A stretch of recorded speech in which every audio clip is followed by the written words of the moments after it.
Hello, kids. It's me again. I'm here, c'est moi, back with another one. Now, this is a really good one. I like this topic because I'm very passionate about this, obviously, because this is what I do for a living. How to choose, is it how to choose? Yeah, how to pick a personal trainer. I guess that's the one, how to choose or pick a personal trainer. Now, everybody and their dog these days is getting on the fitness bandwagon. And there are so many people to choose from. Now, how do you choose your personal trainer? Very good question. That always comes with me, always comes back down to the basics, right? Basics means you want someone who's going to give you what you want, first and foremost. Do you know what you're doing? It's the simplest question that most people just don't ask themselves. Do you know what you're doing? Please explain to me how you are going to help me. Not apply what you know to me, apply what I want and how I need to be helped in a way that has eluded me, so I have to come to a specialist. Now, that's no mistake. A personal trainer has to be a fitness specialist. Now, because they get paid so well, personal training has changed so much. You can make as much as lawyers do these days. And if you're marketing yourself right, or if you can really do it well, you will earn more literally than some 10-year lawyers do. And so they are an expensive breed of people and such a pursuit that not everybody can afford them. The first thing that people think when they think personal trainer, they think, fuck, it's going to be expensive, isn't it? No, it doesn't have to be that way. But this is the thing I always maintain.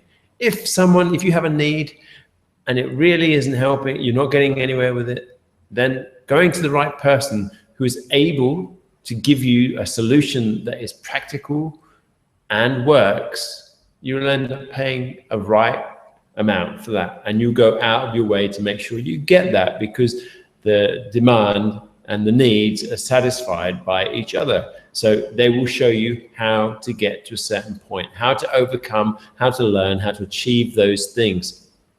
They need a certain amount of experience and knowledge. And then finally, they need some skill to put those first two things together to be able to show you exactly how to do it. So they need to be able to communicate in a way that lets you understand. And sometimes they have to be able to vary that. Now, this then is a very much, and we look at the first two things, experience. How much experience do you have? They may look stunning in their little lycra outfit or their uniform, look like they're scuba divers from a James Bond movie. They could look amazing. They could have the best body ever.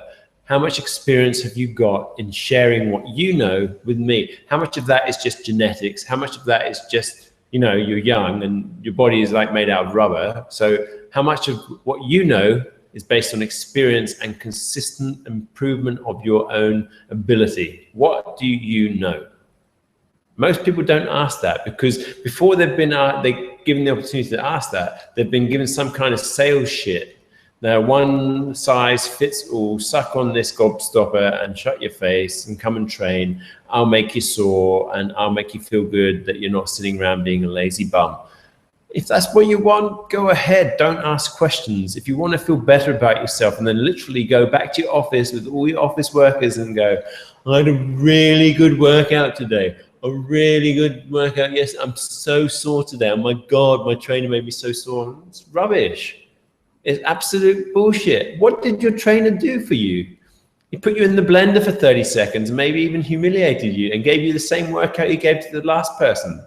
And he didn't make it your workout. There was no specific goals involved. There was no measurement. What they said is they'd give you a 12-week program. They wrote some stuff down or gave you a whole bunch of forms that they had pre-prepared anyway and just went through the same process with you as they did with every other body out there without really making any difference or accommodating you in any way.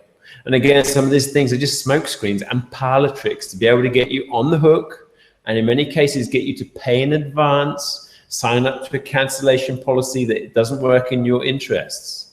You do not need to have a cancellation policy. You need to be practical in going into these things. It's an agreement. Like when you go to the hairdressers or the dentist or anything. If you cancel last minute, well, you've got to ask yourself, this is the guy's business.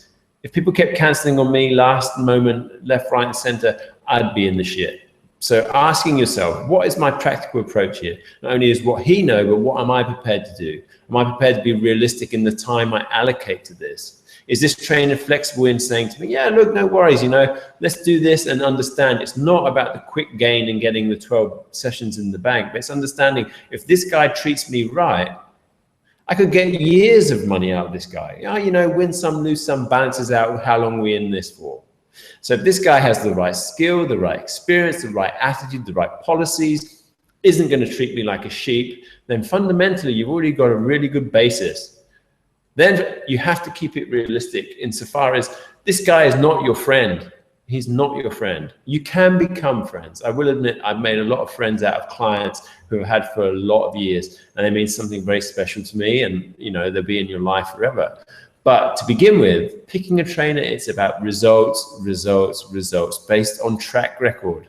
If people tell you what they used to do or how they used to do stuff, I'm not interested. I want to know how you're going to do things for me, specifically for me, and how you're going to apply your skill. If you have those skills to identify why I should be doing these exercises instead of these exercises, why I should be doing this diet instead of this diet, and making sure that all that is very well understood by both parties. So at each stage, as an ongoing process, they're able to modify that if it isn't working for you, because a lot of it is stabbing in the dark. A lot of it is suck it and see.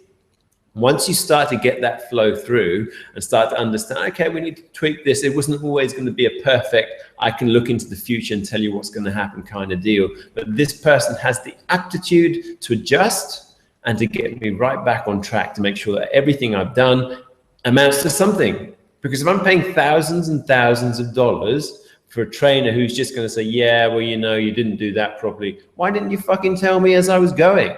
As much as conscientiously I have to put in effort myself, I always need someone to ask me, now, have you been drinking the water? Have you been standing up straight? Have you been breathing into your stomach? Have you been thinking about activating your core muscles? Where are you hurting? What is happening to your body? And they then have to apply what's happening to you to stop losing weight, for example. Okay, maybe we need to adjust this. Maybe we need to adjust that. So it's an ongoing process, a logical process. If you imagine an engineering project, you wouldn't just say, oh, we're going to build a bridge. Oh, yeah. What kind of bridge? I don't know, a bridge. All right, we're going to make it out of, I don't know, plasticine. Of course you can build a bridge out of plasticine. At the end of the day, you will have just that. If you're satisfied with those small, inadequate answers that you've got, and there's no diagrams, there's no looking at past results or what's happened and how you can apply what you've learned from the past to make sure that the bridge you want to build is the right bridge for the environment, out of the right materials, and will last forever. So lots of these trainers will be very good at pushing you through and they do this, they train you inside the gym to do this, is give you something to say, get them on the yes train. This is what you really want, isn't it? Yes. You've taken a lot of time to get this into your life and you've never succeeded before, but now it's going to be right for you, right? Yes. Sign on the dotted line. Yes. Oh, God damn it. Of course it works. But what are you going to get out of that? Fuck all. In the long run, you're going to lighten your bank account, you're going to increase your stress levels, and it will increase your level of resentment towards anything to do with fitness on a one-on-one basis. There has to be something, there has to be a trail of breadcrumbs that you can follow, something you can go back and look at and say, well, I learned this. And they have to establish that you've learned that by giving you progressive exercises that lead you onwards and upwards. So let's say you finish a 12-week program and you've been really happy and the results have worked and you've managed within certain parameters to get to a certain level of achievement. All right, next, what? Just cut the ties? Usually not. People say, I've enjoyed this. How do we carry on? At a certain stage, you might say to them, well, do you run group sessions? Can I join a group session and apply the stuff that you've taught me? And it's better to have that kind of ongoing relationship, which is light, financially manageable for them. They can carry on coming back and still stick and adhere and keep on applying the things that you had to have got in within the first 12 weeks. Some trainers won't take you for less than 6 months. I understand that if you're a pro athlete, but most people don't know what the fuck is going to happen over 6 months. I know I don't. So committing to it, certain outfits will say you have to go for 6 months. Okay. Well, no, I'm not doing that. I should be able to decide to quit tomorrow if I don't want to do any more. But if I say that's a 12-week program, it's up to me to say, well, why start a 12-week program if I can't commit, right? So I guess that's an important factor of knowing what it is you're ready to do to a certain extent. 12 weeks is a relatively manageable amount of time, but it's a lot of time also. It's a good 90 days of your life. And so much can change in 90 days. So holidays, families, work obligations, traveling overseas, all these things that change. How much do I have to socially entertain people from work? A lot of the bankers that I train have to go to New York to drink, to Hong Kong to drink, and then their training is thrown off by that.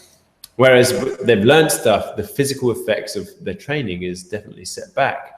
So I have to take that into consideration when I'm trying to figure out how best to piece together an individual package that's going to make things work for them. And the last thing I need to be is a proper dickhead about it and give them a hard time, because that way people are very good at saying, sayonara, this is not good for me.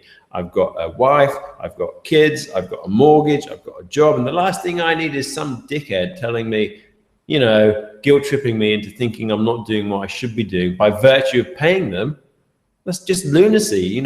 They know they're acutely aware of what they're supposed to be doing. And if they're not doing it, well, that's their issue at the end of the day. They're paying you good money as a trainer. You don't have to guilt trip them. If you're getting guilt tripped by your trainer, kick them to the curb. It's not their job. You should know that. You know better than anybody what's going on in your life. And it weakens the relationship that you otherwise would have had by somebody saying, well, look, you deal with that. And is training practical for you? Because I think about my reputation. If this guy completely stuffs up, he'll go away and say, yeah, well, I had to train for 12 weeks. You won't tell them he was in Hong Kong every other week. You won't tell them he was out entertaining, stuffing his face with dumplings and duck down in Chinatown. He'll just say that I was shit. So at the end of the day, it's a question of making sure I am the right fit for them and being honest enough to say, well, let's see what we can see about how good a trainer I am for you. I've had people ask me in the past, will you help me to lose weight? And I said, well, what's your motivation? You seem like a bright chap. What do you do for a living? Well, I'm a lawyer, but you can't figure out how to lose weight.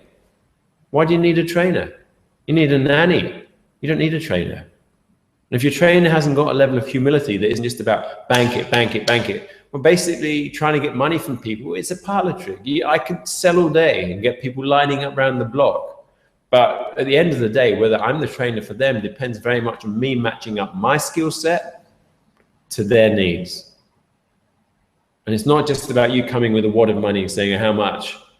Well, if I can help you, you're going to empty your bank account because I'm helping you to fix something that means something to you. If it means nothing to you and you don't know what you want, go to a group class.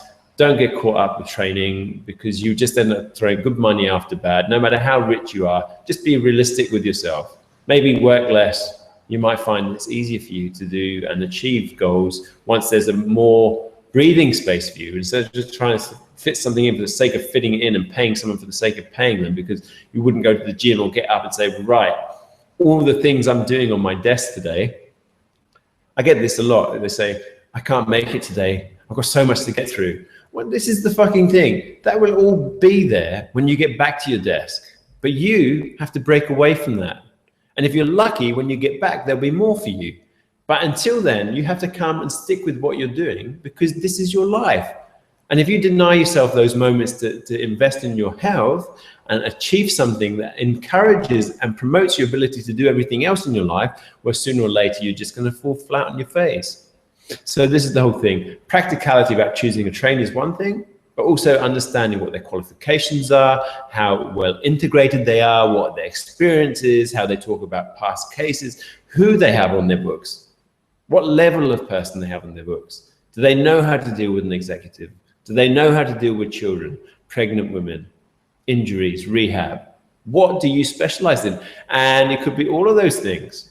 But I want to make sure that every time I'm doing something with you, it's for me, for my benefit, and you're going to fast track that and eliminate all the noise that we get in health magazines and what's thrust down our throat by TV commercials. So ask questions. Make sure that the trainer that you've got isn't the cheapest one. I see some diabolical trainers who are $7 a pop. And, you get what you pay for. But sometimes paying that little bit extra means that you're going to get the reassurance of having somebody who knows, and to a certain extent, I'd like to say cares about what it is that they're selling to you, because they take some pride in recognizing you want a crappy old car, then go and buy one. You want a Rolls Royce, you either front up and shut up, or you just don't have the Rolls Royce. If you can't afford a Rolls Royce, you don't get it. But you can also make the effort yourself to build something to understand I'll get the best that I can afford and make sure that whatever I put my money into will give me something back.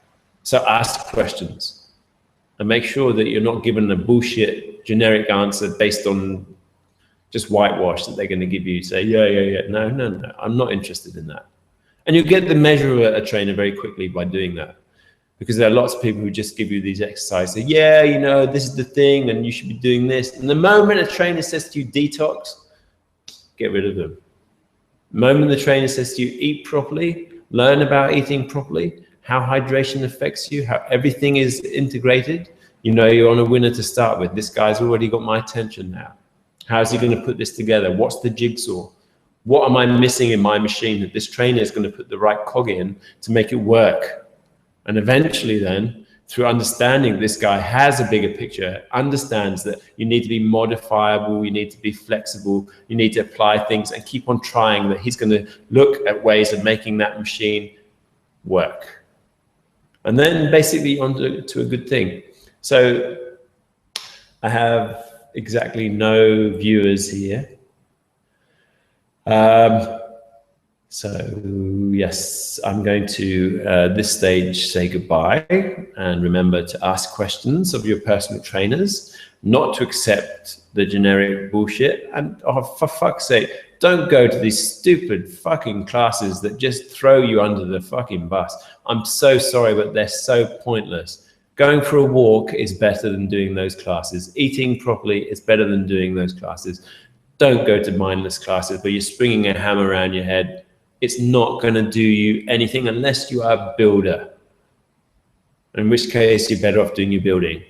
Okay, well, I do appreciate you being here. If you've got any questions for me, you need to have a little chat about something that you want to, that bothers you, that's specific to you. It can be anything. We deal with emotional problems, psychological, physical, everything. Nutrition all works together. And one of those little things could be something that you need to speak to a trainer about, and that's why we're here to help. Okay, so you can contact me. I'm always here to help anytime. You can book in a session, or you can continue just to watch on the sidelines. If you want to make a donation, I think there's a link. Well, there used to be a link. And I'll see you in the next broadcast, which is coming up very soon, okay? So thanks for listening. I'm here to help. I hope that helped you, and we'll see you very soon. Bye. See ya. Hasta la vista, babies.